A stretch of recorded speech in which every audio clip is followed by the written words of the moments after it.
Hi, I'm Chris Wardlaw for CarGurus, and this is the 2020 Ford Mustang Bullitt, a tribute to a certain 1968 Mustang fastback that made movie history by starring in a groundbreaking 10-minute chase scene on the streets of San Francisco, driven by none other than Hollywood's master of cool, Steve McQueen, who played Detective Frank Bullitt.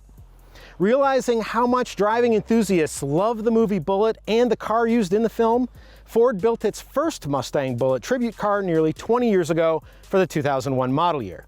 Another one arrived for 2008, and then last year for 2019, the latest Mustang Bullitt arrived, better than ever because the car on which it is based is better than ever. Now, let's take a closer look at the Ford Mustang Bullitt.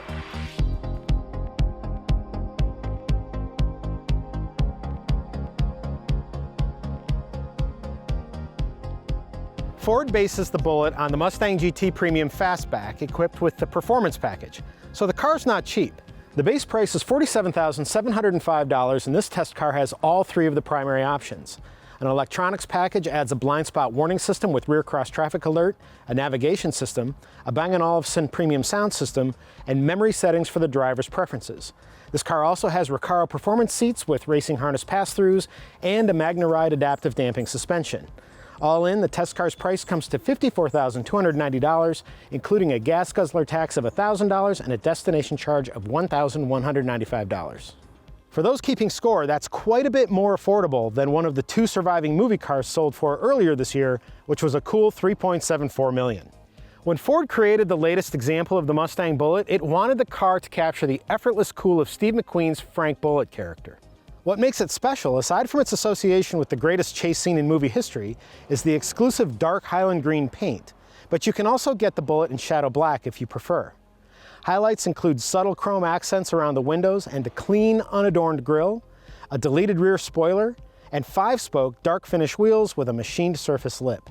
These details, in combination with the paint, give the Mustang Bullitt an understated custom look, leaving the standard active exhaust with quad black nitro plate outlets and red Brembo brake calipers to do all of the talking. The only badge on the car, aside from the ponies on the wheel center caps, is the fake fuel cap on the back of the car that reads Bullitt. Inside, green accent stitching and a Bullitt plaque with the build number differentiate this car from the GT, but it's the white cue ball shifter that makes the cabin special. And with its My-Color ambient lighting system, you can choose a rich green hue to really drive the whole Bullitt theme home. Before you spend almost $1,600 on these manually adjustable Recaro seats though, you'll need to be honest with yourself about how and where you're going to drive this car. If you plan to take your Bullitt to the track or to regularly whip it around on twisty roads, get them. Otherwise, save the money because they delete the standard 6-way power adjustable front seats with heating and ventilation. Otherwise, aside from Bullitt-specific detailing, this cabin is standard issue Mustang, blending high-tech features with retro design cues and sometimes cruddy materials. Ford's Sync 3 infotainment system is standard, featuring an 8-inch touchscreen display, satellite radio, and Apple CarPlay and Android Auto. The 911 assist function works with a Bluetooth-paired smartphone, and Ford Pass Connect equips the Mustang with a Wi-Fi hotspot and remote access to certain vehicle functions via smartphone app. Navigation is an option. Not long ago, Sync 3 was a state-of-the-art system. Now it can seem slow to respond, and the small recessed screen is dated. The voice recognition technology works well, and you can change radio stations and adjust the dual-zone climate control system's temperature using voice commands. The premium sound system is terrific too. Behind the Bullitt's standard heated steering wheel, a 12-inch digital instrumentation display with a unique Bullitt welcome screen offers several themes as well as access to numerous features and functions. Here you'll find the car's line-lock tire warming feature as well as the launch control system. You can also program various vehicle settings to personal preferences. What you're not going to find on this Mustang is a long list of driving assistance systems. Perhaps rightly, Ford must assume that if you're getting a Bullitt, you're planning to actively drive the car.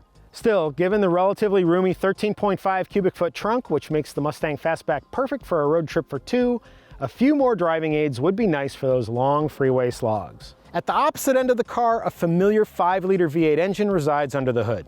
Thanks to a Shelby GT350 intake manifold and 87mm throttle bodies, an open-air induction system, and tweaks to the power control module, this version of the 5.0 is making 480 horsepower at 7,000 RPM, 20 more horses than a standard GT, and 420 pound-feet of torque at 4,600 RPM, which is the same as a standard GT.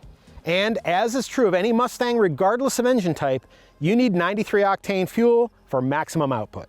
The Mustang Bullitt comes only with a 6-speed manual transmission with rev matching, which you can turn off if you'd prefer the car didn't roar a bit with each downshift. And when the Bullitt does bellow, your ears aren't playing tricks on you. Ford says the active performance exhaust system is tuned to sound just like the original movie car. Brembo brakes are standard, the same setup that comes on the Shelby GT350, and the Bullitt sits on staggered width 19-inch torque thrust style wheels wrapped in Michelin Pilot 4S performance tires. Steering is identical to the Mustang GT, offering normal, sport, and comfort effort level settings. Okay, let's find out how all this hardware comes together on the road.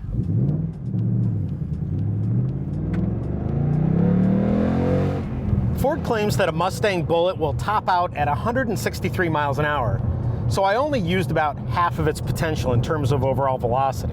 But unlike so many vehicles that can achieve such lofty speeds, the Bullitt is never boring in real-world driving conditions. In part, that's because this car's got a distinctly raw edge to it. The clutch can be tricky, shift action is notchy, the ride is stiff. You need to muscle the car around corners and curves.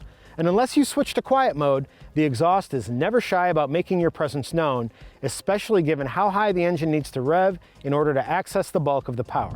While this driving character is what separates a traditional American performance coupe like the Bullitt from, say, a BMW 4 Series, it's also what endears a V8-powered Mustang to people all around the world.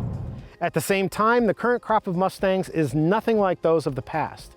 They're structurally rigid and genuinely athletic, with responsive and accurate steering, brakes that don't fade, and a ride that's compliant enough that you don't feel beaten up after hours in the saddle. One thing you should know is that it didn't take very long for me to figure out that second gear starts make for a smoother launch from a stop. And while nobody buys a car like this expecting great fuel economy, it's worth noting that the Bullitt returned 18.6 miles per gallon on my testing loop, beating the EPA estimate of 18 miles per gallon in combined driving. But with a 16-gallon gas tank, you'd better plan on stopping for fuel every 250 miles or so. That short driving range might be the worst thing about driving this otherwise viscerally rewarding car.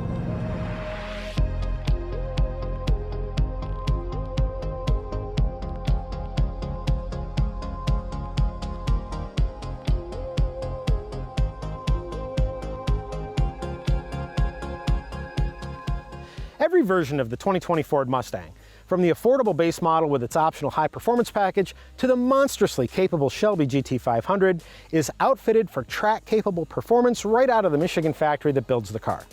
As for this Mustang Bullitt, well, it might be my favorite version of Ford's pony car.